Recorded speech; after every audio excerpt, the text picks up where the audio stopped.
tagliata, messa fuori, c'è Pirlo, ancora Pirlo di tacco, tiro, gol!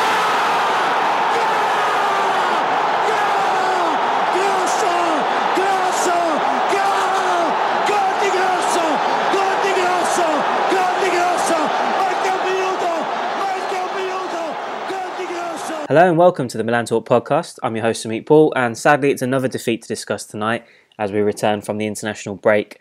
Milan fell to a 2-1 defeat to Napoli with Insigne and Zielinski scoring the goals for the hosts before Alessio Romagnoli's superb late strike was nothing more than a consolation effort.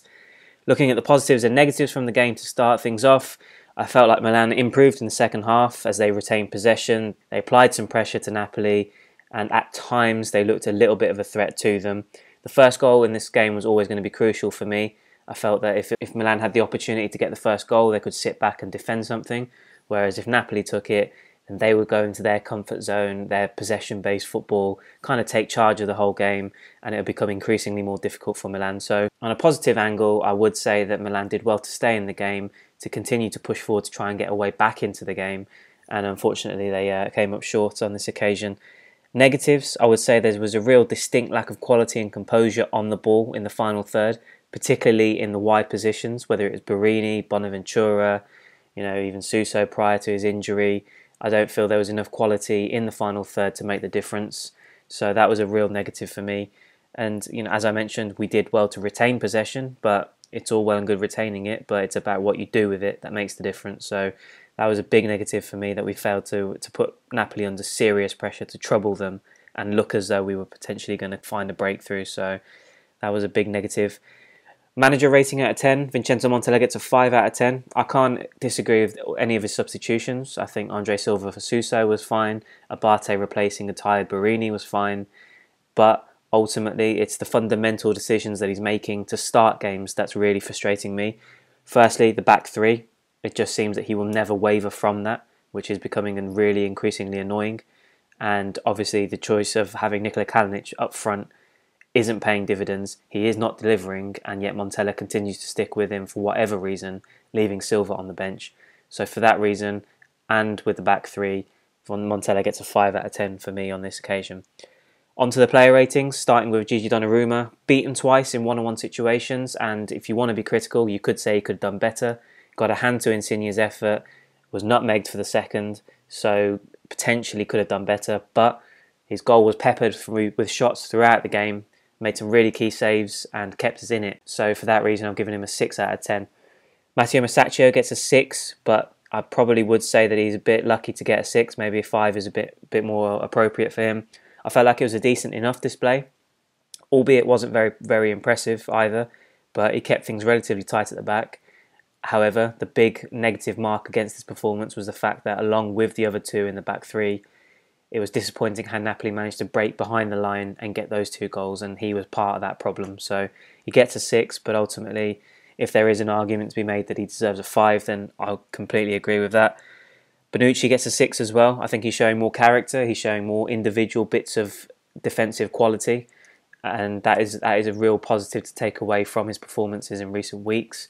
However, specifically looking at the second goal, I've seen certain outlets mention that Musacchio and Romagnoli may have been to blame as well. Obviously the offside trap didn't work on Zielinski, but it was Bonucci who stepped forward, and it was Bonucci who got caught out in the space that he was supposed to be occupying, where Zielinski raced through and finished. So be criticised for that, but again, overall I think he was defensively sound, so I'm going to give him a 6 out of 10. Romagnoli also gets a 6. I think he did well defensively, calm on the ball, obviously produced that brilliant strike at the end.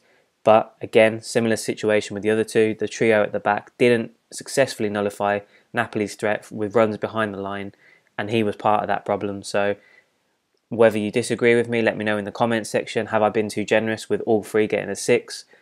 I'll let you guys decide that. Moving forwards, Fabio Barini gets a 5 out of 10. I think on many occasions this season, he's gotten away with a decent 6 or 7 out of 10 from me, purely down to his graft and his work ethic. That really does get him through, because he clearly hasn't got the quality in the final third to be any better. But this time round, lack of quality on the ball, his crossing was atrocious, and his work ethic and his hard work and his tireless running can't save him on this one. So He's very limited, failed to impress, and for this reason I've given him a 5 out of 10. Frank Kessie also gets a 5. Didn't match up with Napoli's midfield for me well enough. I felt like apart from his usual powerful runs forwards, he didn't get a foothold in the game to really kind of stamp some authority on it. And as is really a reoccurring theme for him, gets into the box, and I can't remember a single situation where he's managed to find a teammate with a decent cross or a decent square ball to add a little bit of decisiveness to his performances. So again, usual from Kessie, but this occasion I'm going to give him a 5 out of 10. Ricardo Montolivo also gets a 5, but this one kind of split me. I can see the argument for a potential 6. I know some outlets have given him a 6, particularly in the second half. I think there were moments where he started to grow in confidence, express himself a little bit more with the ball at his feet, played some impressive passes. However, his limitations are really obvious at this stage of his career. I don't feel as if experience is enough of an excuse for him to be in this starting lineup. He hasn't got the legs or the all-round game to dominate a midfield battle for me anymore. So for that reason, he gets a 5. And there was one real comical moment. He was urging his teammates to calm down, as he usually does, and I've picked up on this throughout his career.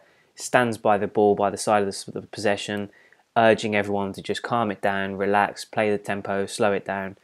And literally 30 seconds later, he's playing a ball that sails straight out of play. So Montolivo, experience is great, but ultimately I'd rather have another leader in there instead of him. So he gets a 5 out of 10. Manuel Locatelli also gets a 5 out of 10. I think in the circumstances, playing him in a more advanced position between the lines, I think he had his moments. He did okay. Kept Milan ticking with some positive play, but wasn't consistent enough. Didn't make a decisive impact in that role, which he has to, because that's another key creative hub for us if we're not creating that out wide down the flanks. So for that reason, Locatelli gets a 5 out of 10 as well. Giacomo Bonaventura gets a 5 out of 10 also. Still doesn't look fully fit to me. Still lacking that little bit of sharpness in a one-on-one situation when he's trying to get past the defender. Add to that he wasn't playing in a natural role for him. I don't think that's helping matters. Grew more and more frustrated as the game went on, and I think unless Montella changes something with regards to his position, playing him in a role where you know he's going to be more of a threat, gets on the ball, can run at defenders and make an impact, I don't see how his struggles are going to end. So for me, disappointing night for Bonaventura as well, 5 out of 10 for him. Suso gets a 5, had to be replaced just before half-time due to injury, which is a massive blow, and I'm sure we're all hoping that our most decisive player so far this season isn't going to be sidelined for a significant period of time. Hopefully it's just a precaution, it's nothing serious, but we will find out in the coming days. Again, looked like our biggest creative threat, cutting in from the right with his left foot, wayward with his shots, which was disappointing. I think he was trying too much on occasion, but ultimately can't really be too harsh on him with a 45-minute appearance under his belt, but a 5 out of 10 for Suso. Nikola Kalinic gets a 4 out of 10. I think you could make an argument in defence of him. He worked hard, and going up against Koulibaly and Albiol by himself, okay, granted, Silva came on and offered him some support just before half-time, but ultimately he was always going to struggle coming up against the physicality of those guys in the Napoli back line. However, just isn't doing enough. Doesn't create any concern in the opposition's defence, isn't scoring goals, isn't building up play, isn't making a nuisance of himself. So my question is, what is he actually offering to this team? Again, I personally was in full support of the move in the summer. I thought it was a sensible addition. I didn't expect him to light it up with his goal scoring, but I did think that he could do something in this system under Montella to have a real crucial role for us. It hasn't panned out that way. He's disappointed yet again, and ultimately I'll be very, very surprised if he starts against Austria Vienna on Thursday, and fingers crossed that it's not the case against Torino next week either. So that's a big decision for Montella to make. Whether he changes it is another debate entirely, so we'll have to wait and see on that one. Moving on to the substitutes, I've given Andre Silva a 5. I think, again, maybe I've been a bit too harsh. He could have got a 6. Definitely offered a different dynamic up front with his hold-up play, his ability to drop back and link things up. Undoubtedly made us more of an attacking threat, and that was coincided with our most impressive period of possession where we looked like we were putting the pressure on, and I think he was a key factor in doing that.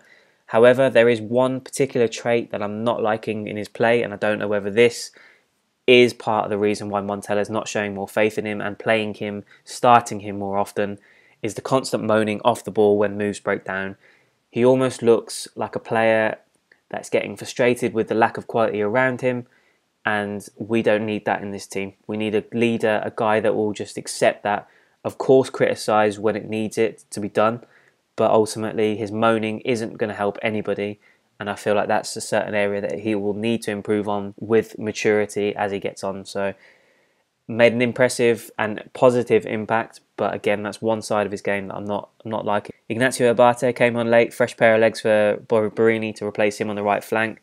Didn't do much particularly to impress or outshine his teammates, so nothing much to take away from Abate's performance, so no rating for him. Similarly to Lucas Biglia, only had a few minutes on the pitch, no rating, but I will add that he almost made a very costly error in giving possession away. He was lucky to get the free kick, and as well, the painfully awful set piece that he had right at the end of the game, the last kick of the game. Not impressed at all, so really, really disappointing cameo appearance from Biglia there. Moving on to your Twitter comments next. Joey at jgallo518. Andre Silva was the best for him out of the lot. Maurizio Malari at Acid Moband. Solid back three, solid Gigio. Disappointing Kessie and Kalinic. Again, I agree with all of that. I think the back line and Gigio did their jobs to a degree. I think they were solid as they could be. Very disappointed in Kessie, particularly disappointed in Kalinic, the real flop of the match for me. And that's becoming a reoccurring theme, which is something that I'm not enjoying saying, but that is how it is. So needing much more from Kalinic. Dallin Totlantam at MDCoop3. Bro, nothing to say. Silva didn't start. Team was outmatched. Didn't expect to win. Appreciate your work under certain circumstances. And oh yeah, Silva should start. Miles, where do I start? Completely agree with you. Silva should definitely start. There's no argument there for me anymore. I think Kalinic could make an argument that he deserved another crack at it tonight, but there's no change. It's the same situation with him, so Silva has to start. Completely agree with you. Didn't really expect to win from this game. I thought we could maybe snatch something from it, a point at least, but didn't expect us to do much. And I'm glad you appreciate the work. I wish it was under better circumstances. Hashtag RIP Italian football at B_Russo10. Milan were okay in defence, but I think they should play at a back four. The attack was terrible, and I didn't like it when the ref blew his whistle for an offside on Insigne's goal and changed his decision. He should have checked the goal through VAR before blowing his whistle for offside. But I agree with all of that. I think Milan were good in defence. That's reflected in my player ratings, but agree with you on the point as well. Back four. I know people are going to say that Bonucci's not comfortable in the back four. Well, tough. We need to change it. The back three, the whole system revolving around the back three isn't working. So switch to a back four. Completely agree with you on that one. And yeah, the attack was terrible. Didn't look like we were really going to break through. So that is certainly another disappointing aspect of the performance. Also, I think it's time to let Montella go. I'm usually not a fan of sacking coaches mid-season, and I was still sticking by him even though the poor results kept coming. But it's clear that he's clueless, and I'm starting to think, what was the point in buying Silva if he doesn't play him? I've almost got to a point with this where I've given up hope of seeing him sacked, because I feel like if it was going to happen, it would have happened over the international break. That was surely the most opportunistic moment to do it, giving the new manager time to settle in and get across his ideas and tactics in training while we've had that 2-week break. Didn't happen. Montella's still here, and ultimately I don't think, unless we have an absolutely disastrous run of results where we fall further adrift, if it's not even bad enough as it is, we fall further adrift out of the top 5, and we disappoint in the Europa League, albeit that we're pretty much going to qualify for the next stage this week, hopefully with a bit of luck. But yeah, I mean, I agree with you. I do feel like Montella's coming to a point now where there's just little in his defence. I can't keep defending him, especially with the insistence not to start Silva. 100% agree with you on that point, but again, there's got to be something in training that he's seen that we're not to make that decision. John Siciliano at John Sis. Between the national team and Milan, I am really starting to dislike the 3-5-2 or any variation of it. Just no spark, no creativity. Prefer to see Bonaventura and Suso on the wings. If not, at least give us a 4-2-3-1. That is a reoccurring theme. It's not just this podcast. It's been said on numerous podcasts previously. The back three, if you disagree and you do like the idea of the back three and you do believe it's the way forward, then please do mention it in the comments. But the feedback that I'm getting on Twitter and my own personal opinion is that the back three isn't the most effective way to get the best out of the players in this squad, and I feel like we do need to change it up. So again, it's wishful thinking at this point. Montella hasn't changed it, even with Bonucci sidelined through suspension. He's still stuck by it. So whether we're going to see that, I don't know. But agreed with you there, John. Pratik at the _swish 999. Silva has changed the dimensions, but that second goal finished the game. The number 10 creativity is what's majorly missing in this team. Again, agreed with you. Silva's impact definitely made a difference, but the second goal was an absolute killer. And the number 10 creativity is what's missing. I could argue that Çalhanoğlu was the signing to fill that role, but again, he's disappointed so far this season. So where's the argument there? Unfortunately, I can't make one. Precious Magoli at Precious Magoli on Twitter. It's time to ditch this idea of a back three. Again, another man that's not happy with the back three. It's clearly not working. 4-2-3-1, 4-3-1-2, or the 4-4-2, please. Anything but this back three. We need a return to a back four. Fair to say, I think you want the idea of a back four back. So yeah, I think many, as I've mentioned in the comments tonight, a lot of people agree with you. And it's not just tonight, it's previous podcasts as well. So we all want it. Whether we get it is a completely different story. So unfortunately, guys, I have to wrap up another podcast where we're discussing a defeat. We do move on. Austria Vienna in the Europa League on Thursday night before Torino next Sunday. We have, on a positive note, I guess, if you could take it as a positive, we've played all the top 5 teams. Granted, we've lost all those games, but we've got those fixtures out the way. The level of opposition isn't going to be as difficult. Admittedly, you can't just suggest that we're going to breeze through the fixtures, but if there is positive to take, then potentially that is it. So fingers crossed we get back to winning ways on Thursday, sort ourselves out in the Europa League.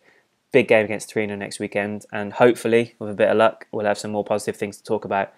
Find us at Milan Talk 1 on Twitter and also at Milan Talk 1 on Facebook. But until the next podcast, speak to you soon.